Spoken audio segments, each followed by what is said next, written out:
मुंबई शहराला एकूण 5 गेट आहेत आणि त्याला टोल लागलेला आहे. MAITL नावाची ही टोल कंपनी आहे. महाराष्ट्र राज्य रस्ते विकास महामंडळाच्या वतीनं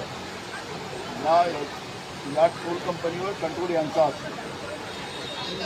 आणि या ठिकाणी एक गोष्ट पाहण्यात आली, या कंपनीनं आतापर्यंत टोल वसुली जी केलेली आहे जी रेकॉर्डला आहे आणि त्यांच्याच रस्ते विकास महामंडळाचा हा पूर्ण रेकॉर्ड आहे याच्यातला. त्या माध्यमातून 6,656 कोटी रुपये या टोल वसुलीच्या माध्यमातून जमा केले. पण कॅशमधून आलेले पैसे एका रेकॉर्डवर नाही. म्हणजे जवळपास 10,000 कोटीच्या वर या कंपनीनं पैसे वसूल केले. महाराष्ट्राच्या सरकारने अनेकदा जाहीर सांगितलं होतं की आमचं सरकार आलं तर आम्ही टोल फ्री करू, टोल मुक्त महाराष्ट्र. पण निवडणुकीच्या वेळेस आपल्याला उत्तर द्यावं लागेल म्हणून यांनी एक आयडिया केली आणि यांनी 15 ऑक्टोबर 2024ला यांनी हलक्या मोटर वाहने, राज्य परिवहन बस आणि शालेय बस यांना टोल माफ करण्यात आलेला असं परिपत्रक काढलं. आणि त्याचा आधार घेऊन जे रस्ते विकास महामंडळाचे MD आहेत अनिल गायकवाड यांनी या टोल कंपनीचं जे नुकसान झालं ते 2,000 कोटीच्या वर आहे. आणि त्यामुळे राज्य सरकारने या कंपनीला त्याची भरपाई द्यावी, नाहीतर 10 वर्ष पुन्हा टोलला यांना परवानगी द्यावी अशा पद्धतीचं पत्र त्यांनी पाठवलं. यांच्या प्रधान सचिव मनीषा महेशकरनी हे सगळं न तपासता हे प्रकरण आपली सही मारली आणि हे प्रकरण वित्त विभागाच्या प्रधान सचिवाकडे पाठवलं. पण जेव्हा मी हा मुद्दा मागच्या आठवड्यात मुख्यमंत्र्याला सांगितलं की हा टोल माफिया वृत्ती तुमच्या सरकारमध्ये आम्हाला पाहायला मिळते आहे आणि त्याच्यामुळे ते प्रकरण कॅबिनेटमध्ये जाण्याच्या पहिले थांबलेलं आहे. महाराष्ट्रातलं सरकार मुंबई असो की महाराष्ट्र या जनतेला टोलच्या माध्यमातून लुटते आहे. हे एक उदाहरण त्या ठिकाणी मी आत्ता मांडलेलं आहे. सरकारला आम्ही सांगितलं आहे की याचा एक एक पैशाचा हिशोब आणि ही कंपनी जी आहे, ही जी टोल कंपनी, ही कंपनी बँक करप्ट झालेली आहे. ही कंपनी बँक करप्ट झाल्यानंतरही सुद्धा, कारण की टेंडरच्या आमच्या ज्या प्रक्रिया असतात त्याच्यामध्ये ती कंपनी बँक करप्ट नसावी अशा पद्धतीचं त्याच्यामध्ये त्या कायद्यामध्येच आहे. या कंपनीवर MAITL या कंपनीवर कर्ज पोर्टफोलिओ NPA मध्ये वर्गीकृत करण्यात आलेली असून सर्व बँकांनी पुनर्प्राप्तीसाठी दावा दाखल केलेला आहे. म्हणजे या बँकांना लुटणारं, ज्याच्यात जनतेच्या ठेवीचे पैसे असतात आणि त्या ठेवीचे पैसे ज्यांनी ग्रहण केले या कंपनीनं, आणि योगायोगानं याचं नाव महेशकर आहे, याचं नाव योगायोग आणि या प्रधान सचिवांनी सही मारली त्यांचं नाव महेशकरच आहे, मनीषा महेशकर. त्याच्यामुळे या आणि हा अनिल गायकवाड कोण, यांनी का शिफारस केली आणि हे सगळं जे गडबड चाललेली आहे. आपल्याला एक गोष्ट अजून माहीत असेल की आपण सी ब्रिजवरून जेव्हा जातो आणि त्याच्या बाजूची डाव्या बाजूची जी जमीन आहे ही जमीन सुद्धा सस्त्या दरामध्ये या कंपनीने विकलेली आहे. म्हणजे कंपनीने नाही, या रस्ते विकास महामंडळाने विकलेली आहे. कोट्यावधीची जमीन सस्त्या दरामध्ये एका मोठ्या उद्योगपतीला यांनी विकली. तर महाराष्ट्र विकायसाठी या लोकांनी काढलेला आहे का, हा प्रश्न या ठिकाणी निर्माण झालेला आहे. म्हणून आता पूरक मागण्यामध्ये मी हा विषय मांडला. सरकारने याची सगळी माहिती आम्हाला द्यावी अशा पद्धतीची भूमिका आम्ही मांडलेली आहे. हा जो महेशकर आहे MAITL कंपनीचा, हा सरकारचा जावई आहे का, राज्याच्या जनतेला लुटायला यांनी याला मुभा दिलेली आहे का. आणि अनिल गायकवाड हा कोण आहे, हा रिटायर अधिकारी, यांच्यावर जे जेलमध्ये होते ते भुजबळ साहेबांच्या प्रकरणामध्ये पण याला इतक्या वरता आणून सेक्रेटरी बी झालेत आणि नंतर आता याचा बॉस बनून आहे. तर याचा अर्थ राजनीतिकाला आहे आणि म्हणून सरकारने तातडीने याची माहिती आम्हाला द्यावी, ही भूमिका आम्ही मांडली आहे. झालं याच्यात ते प्रतिप्रश्न येतात. मुळात MEPL ही जी कंपनी आहे जिच्याकडे हे सगळे पाचही जे टोल नाके होते हे सगळे टोल नाके आजचे नाही आहेत, ते फार पूर्वी तयार करण्यात आलेले होते आणि विशेषतः सिलिंग वरळी बांद्रा सिलिंगचं ते कंत्राटदारांच्याकडे होतं. ते उद्घाटित तुमच्या कारकिर्दीमध्ये म्हणजे काँग्रेस आणि राष्ट्रवादीचं सरकार असताना झालं होतं आणि कंत्राटही त्यावेळेला दिलं गेलेलं होतं.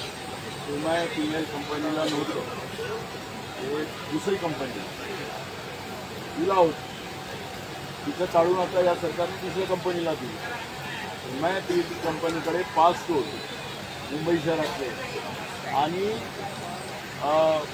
जे उड्डाणपूल आहे या मुंबई शहरातली ती सगळ्याची देखभाल करण्याची जबाबदारी या कंपनीकडे दिलेली आहे आणि त्याचे पैसे सरकार यांना देतं, म्हणजे NSIDC देतात, रस्ते विकास महामंडळ देतात आणि हे सगळे लूटपाट चाललेली योजना आणि म्हणून हे आम्ही निदर्शनास आणलेलं आहे. आणि त्याच्यामुळे त्याची टोल मर्यादा संपली, त्याच्यानंतरही त्याला पुन्हा एक्सटेन्शन देण्याची जी भूमिका सरकारची आहे हीच महत्त्वाची आहे आणि सरकार जनतेला लुटाईसाठी बसलेली आहे का, हा प्रश्न या निमित्ताने निर्माण आहे. तर नागपूरमध्ये दंगे खूप झालेले आणि पोलिसांच्या गाडीवर सभागृहात म्हणतात की नागपूरची जी दंगल झाली तो सुनियोजित कटाचा एक भाग होता. बघा, त्यांनी निवेदनामध्ये जे काही सांगितलेलं आहे, त्यांना जे गृह खात्याकडून माहिती आहे त्या आधारावर त्यांनी दिलेलं आहे. पोलिसांवर झालेल्या हल्ल्याचं समर्थन आम्ही लोक करणार नाही, काँग्रेस करणार नाही. आम्ही मानतो की हे राज्य कायद्याचं आहे, पण जी काही माहिती आमच्याजवळ आहे ती माहिती अशी आहे की मुस्लिम लोकांचं जे पवित्र चादर असते ज्याच्यावर त्यांचे कलम लिहिले असतात त्यांच्या भाषेमध्ये, यांच्या संध्याकाळच्या नमाजच्या काळामध्ये बजरंग दलाचे आणि दुसऱ्या अजून संस्थेचे काही कार्यकर्ते त्या ठिकाणी त्या चादरवर पायाने दुर्गत होते वगैरे, त्याचा व्हिडिओ आपल्याला आलेला आहे, म्हणजे तुमच्याकडे पण आले असतील. राज्यामध्ये सातत्यानं राज्यातले मंत्रीसुद्धा धार्मिक तेढ निर्माण करण्याचा अनेक दिवसापासून प्रयत्न करतात. कोल्हाटकर असेल ते सोलापूरकर असेल, छत्रपती शिवाजी महाराजांच्या बद्दल ते वाईट बोलतात, त्यांच्यावर कुठली कारवाई करायचं नाही. पण औरंगजेबाचा विषय जो आहे त्याला आमच्याकडून कुठलाही आम्ही लोकांनी भूमिका मांडली नाही, पण सातत्यानं सरकारमधले आमदार आणि सरकारमधले मंत्री ही भूमिका सातत्यानं मांडत आहेत. तर आता हे सगळं मांडत असताना आणि VIPनी आणि बजरंग दलानी ज्या काही सरकारला इशारा केलेला आहे की आम्ही उघडून फेकून देऊ, तर मला असं वाटतं की सरकार याच्याकडे दुर्लक्ष का करत होती. पोलिसांचं विशेष करून नागपूर शहरामध्ये जिथे राज्याचे मुख्यमंत्री, राज्याचे गृहमंत्री आहेत, केंद्रीय मंत्री आहेत, इथलं गुप्तचर विभाग काय करत होतं. या सगळ्या घटना होत असताना, एवढी घटना वाढत असताना पोलीस का शांत बसले. जी आम्हाला माहिती आहे की पोलिसांकडे मुस्लिम धर्मातले लोक गेले, पण पोलीस त्यांचा रिपोर्ट लिहायला तयार नाही, अशा पद्धतीची तक्रार त्या ठिकाणी होती आणि आता जबरदस्ती काही लोकांवर गुन्हे दाखल केले जातात असं आम्हाला माहिती आहे. वस्तुस्थिती मुख्यमंत्र्यांनी मांडावी. दंग्याच्या व्यवस्थेला आमच्याकडून कुठलंही समर्थन होणार नाही, ही भूमिका आमची आहे. पण सरकारच सातत्यानं दंगे पेटवत आहे. मंत्री स्वतः त्या पद्धतीचं बोलताना आपण पाहतोय. गडकरी साहेब जे बोलतात, क्या तो धर्म की बात करेंगे मैं उसको लात मारूंगा. आता गडकरी साहेब मारा लात. तुमचे राज्यातलेच मंत्री धर्माच्या आणि जातीच्या भरोश्यावर राजकारण करायला निघालेले आहेत आणि म्हणून तुम्ही तुमच्याच मंत्र्याला लात मारा असं म्हणावं लागेल. पण दाखवायचे दात वेगळे आणि खायचे दात वेगळे, अशी परिस्थिती आज आहे. आखरी या सगळ्या गोष्टीला हे समर्थनही नाही होऊ शकत.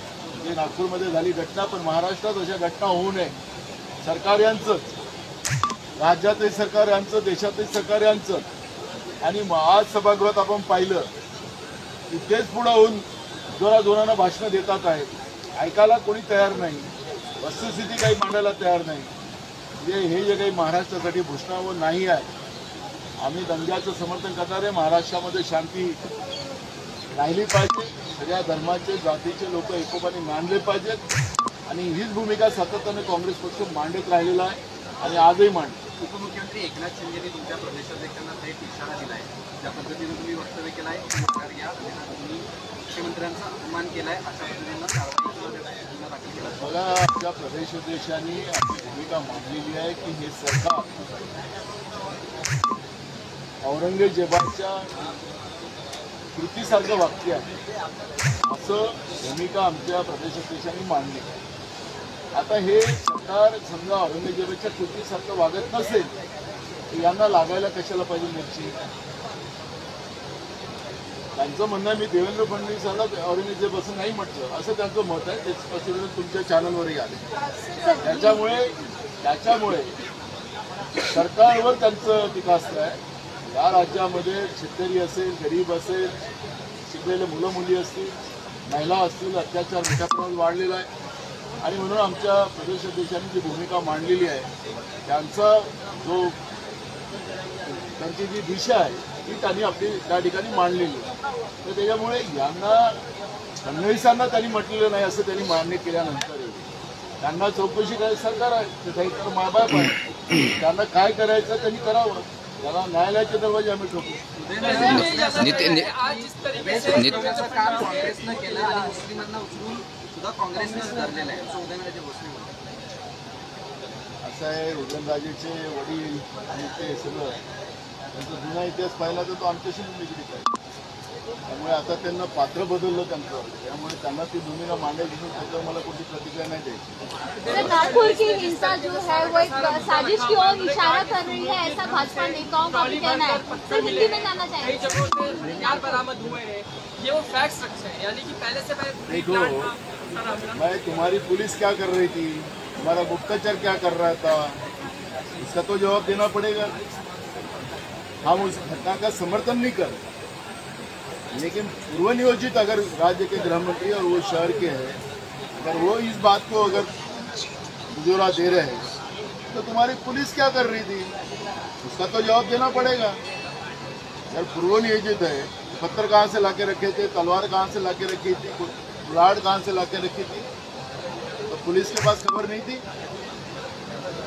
जो बजरंग दल के लोग, विश्व हिंदू परिषद के लोग वहाँ पर पहले से ही धमकी दे रहे थे.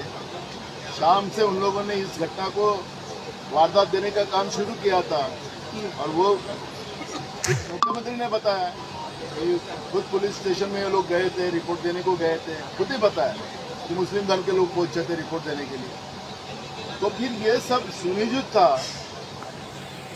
तो पुलिस की असफलता उसमें सामने आती है, इसलिए मुख्यमंत्री ने अपने बयान को कैसे रखना वो उनका अधिकार है, लेकिन उनकी वहाँ की असफलता जो पुलिस वाली है वो उसको वो छुपा नहीं सकते.